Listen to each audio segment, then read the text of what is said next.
it's difficult to go after Andreas. I really love his talk and all his suggestions. In fact, I have a bit of a similar flavor talk. I hope I will not offend anyone. I'm going to share a few principles and a few things that I've seen, and I'll do my best to convince you. And if you disagree, please come to me after the talk or offline to share your perspective.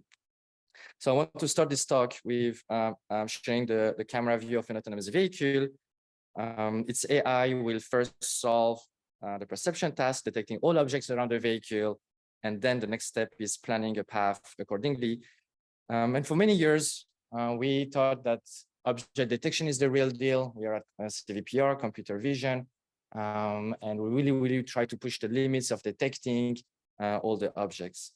But nowadays, we really have impressive results, but we still do not have autonomous vehicle in our street, and the question is why. Let's look carefully at the pedestrian on the right. What do you think he'll do in the next second? He decided to jaywalk to catch the bus. And the person monitoring the autonomous vehicle predicted this behavior and decided to intervene, brake. Otherwise, the autonomous vehicle would have collided with the pedestrian. So what is missing in this AI, it's an additional step, a forecasting one in charge of predicting human behavior, human interactions. The planning will use the outcome of our forecasting to update its action, and to better predict, we should rethink how we see humans. Traditional AI treats humans as only a point in space or a trajectory in time, and even when you see all these simulators, they actually describe humans again as a point and potentially a vector to describe their orientation. But we humans are much more than that. We exhibit signals that you can use to predict our intentions. Sometimes it's consciously, like with a gesture, and sometimes it's subconsciously with our body language, with our focus of attention. And we really need to develop the computer vision step, the perception step, to extract these signals and use them to better predict the future.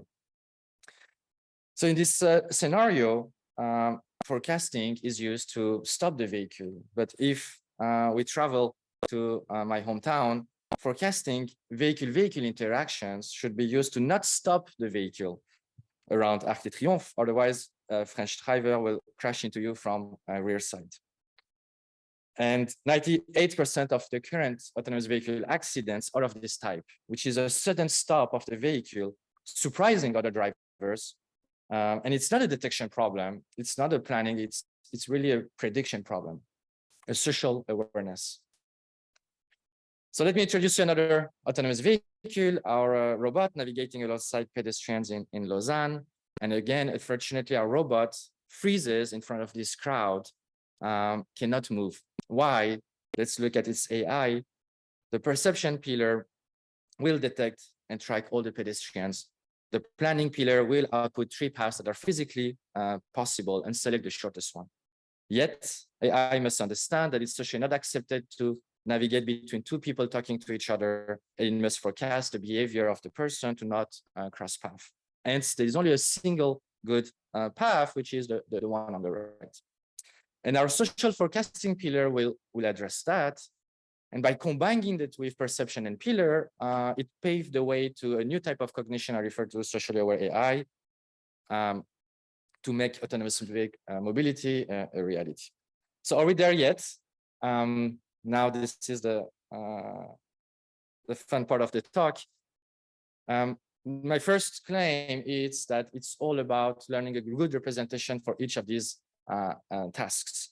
So I'm going to give you a brief overview of what we have been doing in the next 10 minutes on how can we learn representation for each of these tasks. We can simply, frame them as a representation learning paradigm and see how far we can go by doing that. So let's start with perception. As I said, it was quite common to suppose that all we need to do is to put a bounding box around human or locate them on the ground. But we really wanted to go beyond that by extracting skeleton, understanding the actions, relationship, the distance to the camera, and so on.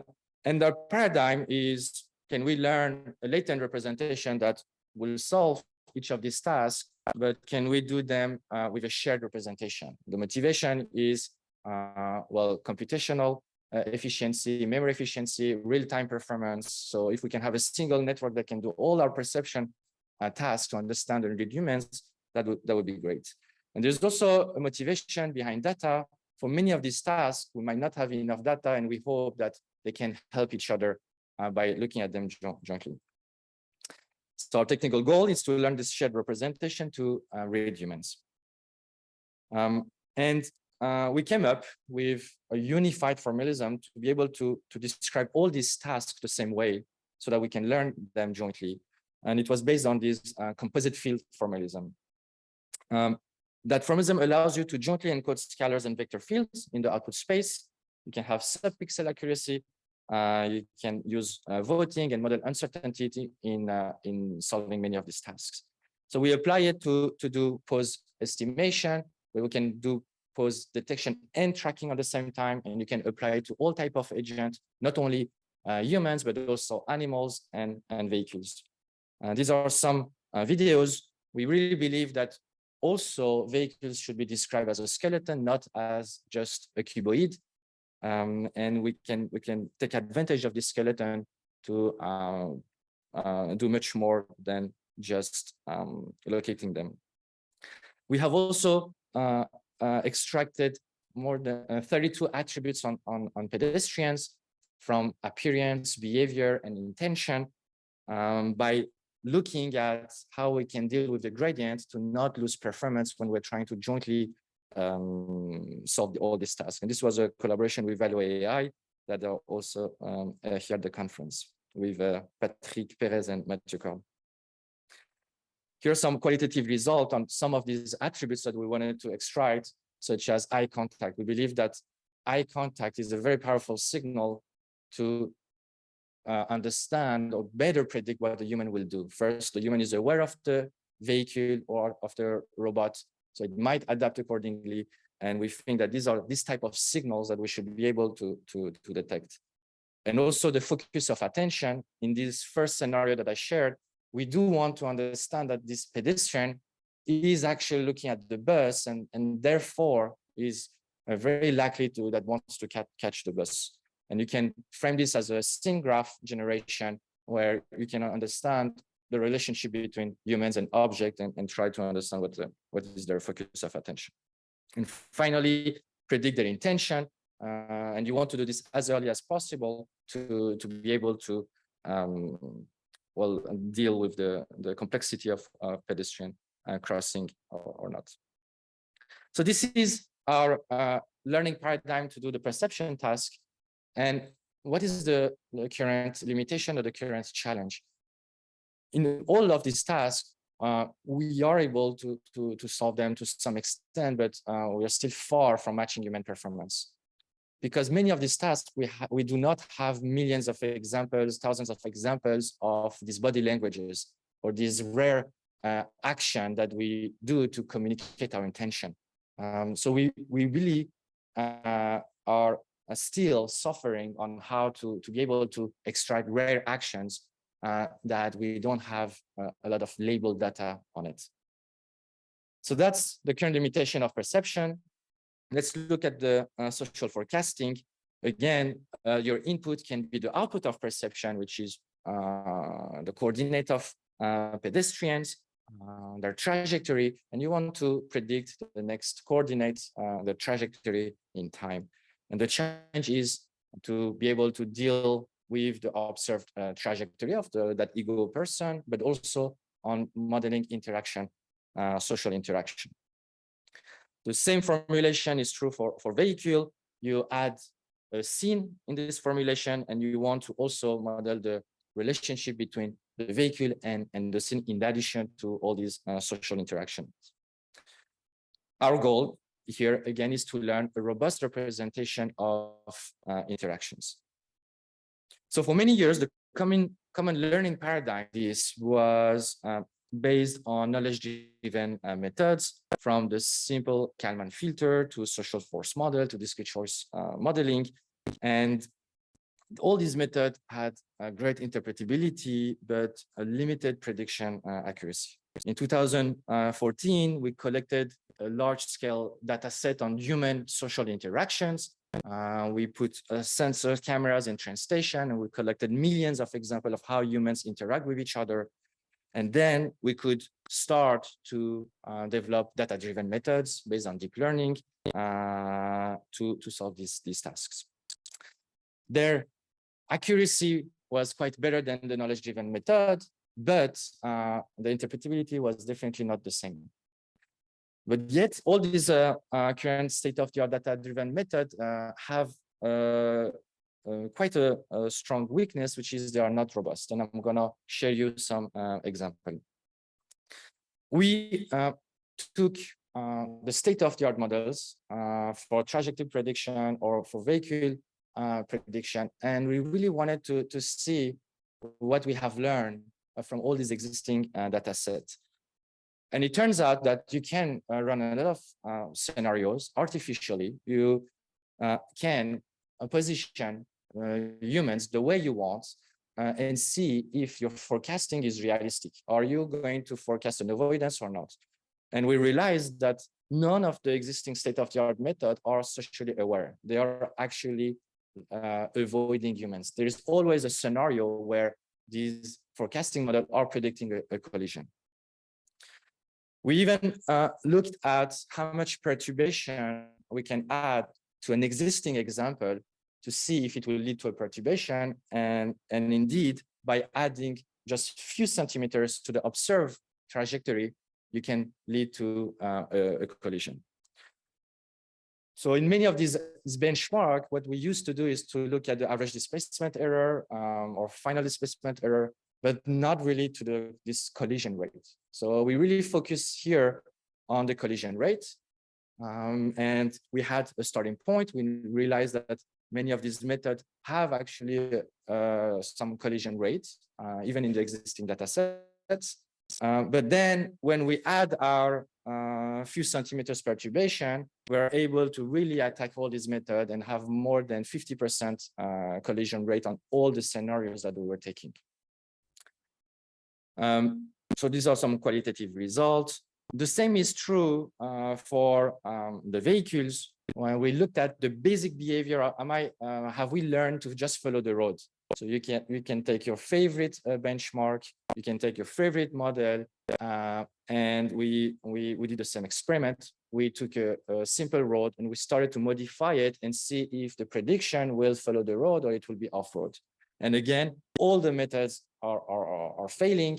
So given all these data sets, they have not learned the basic behavior of just let's follow the road. So when you do this type of experiment, you can compute how often the model goes off-road for specific turns. So this is the heat map. But then you can even see if are these scenes even realistic. Maybe we will never see them in reality. But it turns out that you can retrieve them. So once you have detected the scene that the model fails, you can see if it exists in reality. And that's what we did. We were able to basically, given any model, automatically retrieve similar real-world scenes where the model fails without necessarily collecting data from that scene. And we can basically share failure case from anywhere in the world. So you can use these scenes as a data augmentation to make sure that now model will be robust to that. So we also did that, and we got a bit of a gain in performance, but still far from solving the problem. We're still far from really being able to be robust to this basic behavior by just doing data augmentation on this model. So you can look at this type of evaluation. Now that you have this type of visualization, you can see which of these models are a bit more robust, have learned more the basic behaviors. And here we are showing like the 3 different models on the per column. And if you take the last one, which in this case is LEN GCN, use our data augmentation, we can see that the model is a bit more robust, but still not perfect. Now, I also want to share another misconception following the previous talk, which is we're not doing a good job in doing evaluation, in even reporting results of our model. And I'm going to take the use case of ETH and UCI. Who in this audience is using ETH and UCI to do forecasting? Okay, at least a few. Good. So please listen to me carefully and come to me if you disagree. What we did is that we look at all the papers doing human trajectory prediction, and we look at their reported results for the simple LSTM method. So not even their own method, but the simple baseline. As we heard, we should all first report the performance of a simple baseline before like suggesting something a bit more complicated. And there was a huge discrepancy even in the simple baseline, the simple LSTM without modeling interaction, up to 87%. So there is no point that even what they suggested can be comparable to other papers. So this leads to a really misconception. And the reason is that even if you use the same name data set, the way you sample the trajectory from this data set is not the same. People are not following the same sampling strategy from this data set. Hence, they can be, I mean, all the numbers can be extremely, the preference can be extremely different. So that's why we try to suggest to the community an official or the same sampling strategy with a library, with a benchmark, similar to what has been doing in vehicle trajectory prediction to potentially avoid this type of mistakes. So this was my summary of learning representation for social forecasting. And the take-home message is we are not even able to learn basic behaviors given all these existing data sets. So let's look now at the planning. So planning it is quite linked to trajectory prediction, and people have looked at it as socially aware robot navigation with sequential approach, with Gaussian processes and so on. And we have also looked at it as how to model it with a crowd perspective, like a crowd aware robot navigation. We even call it crowd robot interaction. And here we first focus on, again, learning a representation of interaction of the crowd, and then learning a policy based on this learned interaction. And in this planning context, again, we do want to learn a robust representation for interaction. So it's quite common to evaluate your method in simulation when you do planning. That's quite useful to justify that your framework is doing a better job than other frameworks. But then when you apply it to the real world, you always face distributional shifts. And there is no way that you can suppose that this will not happen, even if you have an amazing simulator, even if your simulator is quite realistic. Because when you deal with navigation, we have different style of navigation across the world, different cultures. And our navigation depends on many different cues, maybe the weather or a special event that occurred that led to a huge density. Need to come up with mechanisms that can be more robust to this distributional shift. So my last take-home message on this planning step is not robust to distributional shift. So we have all these.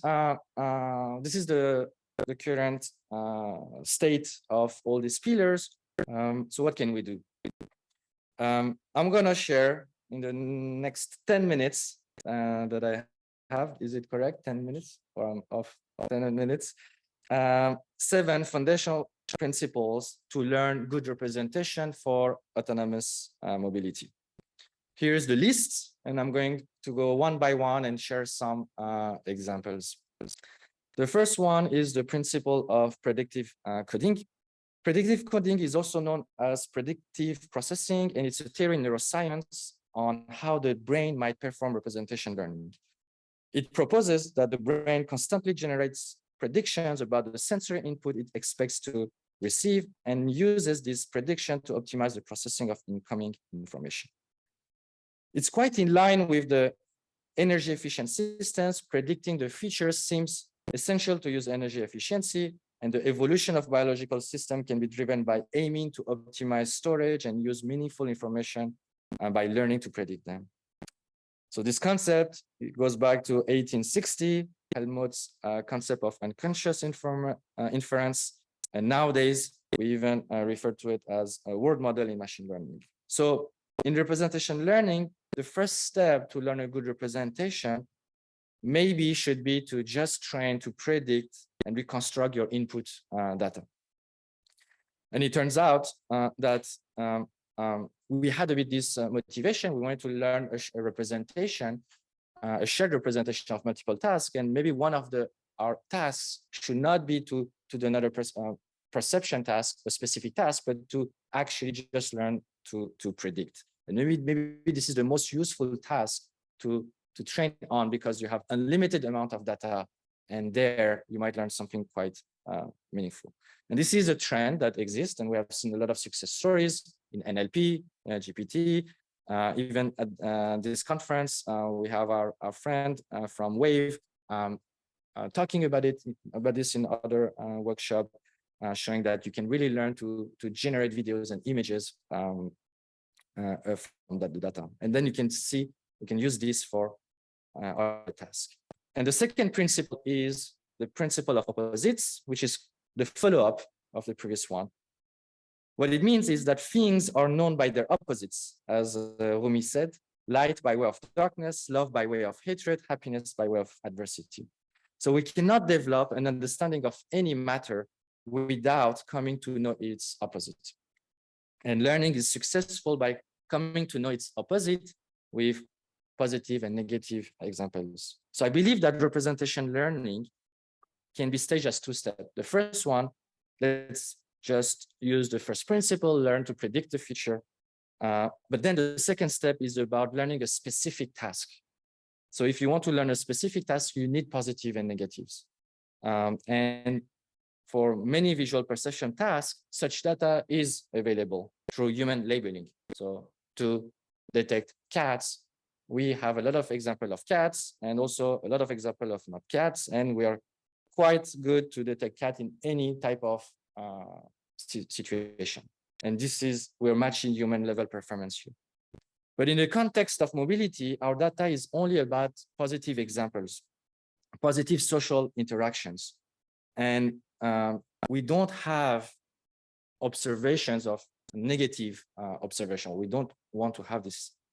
So how can we take advantage of the principle of opposites using our knowledge to generate negatives and use it as a supervision to help learning a representation that is more powerful by also showing negative examples to improve the performance of the representation. That's what we did with this paper, Social NCE, using contrastive learning, and we use artificially generated negative to improve the performance. And we got a boost in all the metric on reducing the collision rate for prediction, but also for planning, having a better planner with a better policy, with less collision, and dealing with more complex situation. The third principle is the principle of multimodality. And this principle highlights the importance of leveraging multimodality, vision, language, other source of data, but also any knowledge that we might have from the scene. It's not only any other signal. We nowadays have amazing results with language and vision models, how we can connect vision to language, and how we can align this representation to have nice properties and even do a few shot and zero shot. The fourth principle is the principle of focused learning. All state-of-the-art data-driven method aim to learn the task of navigation from scratch, using the capacity of the network to learn everything from starting the basic rules to the most complex one. And I claim that we should use the data to only learn concepts we struggle to explain, like maybe our social norms. So let's look at an example. We can start by using a knowledge-driven method as a starting point, and then augmented with a data-driven method. In other words, we can use any knowledge-driven method that we had from the 20 years ago, and then learn this residual from the data to update this.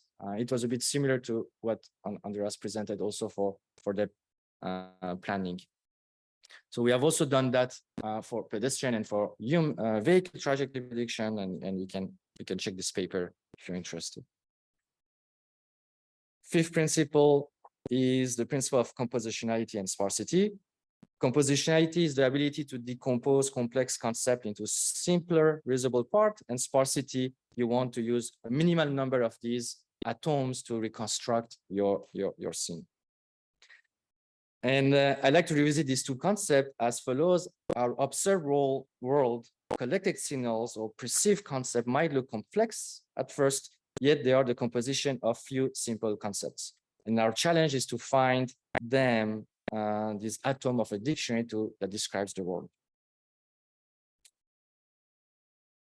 So again, in a context of navigation, mobility, we can learn a network that do a great job in predicting the behavior of a pedestrian. And then we might be able to transfer to predict the behavior of another agent by just adding a few parameters to a model, just fine-tuning them with some low-rank constraint on it, and we should be able to then learn to predict a new agent without necessarily starting all over. And we did that in this work. The principle of causality is the sixth one. No phenomenon or effect can occur without a cause. At the end, machine learning is our hope, our holy grail is to learn causation, although obviously what we are doing is correlation. But there is a lot of work in the field of causality inference, and that there's also this new trend of causal representation learning that is quite exciting. And some of their attempt and suggestion is to use our own knowledge of causality in the design of the representation, or having some intervention to better fine-tune this representation.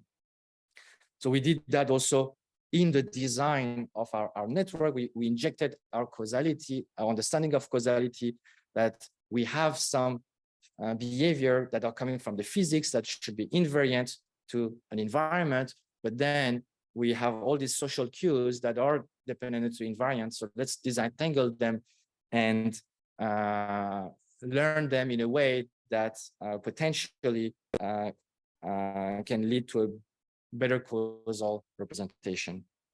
And this disentanglement, you can again do it with contrastive learning on the style of navigation. The last one, the principle of in vivo practice. In vivo means within the living. Autonomous mobility is in contact to real people. And when you're in contact to real people, the real world, you will face distributional shift. This is what I've tried to share in the beginning. Even if we collect data, even if we have a lot of data, at one point, we will face an environment that has a shift with our data sets.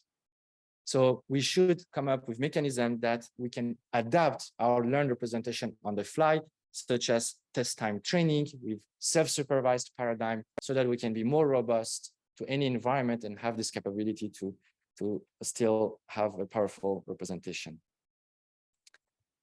These are all our principles. I'm almost done. 1 minute. All these principles will help us to learn, I hope, good representation to read human signals and act accordingly. So if we apply them to an autonomous vehicle, such as this one here, it can detect that there is the pedal and these pedestrians, and it should read the humans and understand that they should not be splashed. And in this case, it's still not working. But can we even make it a hard rule saying, okay, whenever you see these two, avoid? But it turns out that in some context, the autonomous vehicle should read the humans to splash them. Voila. Thank you.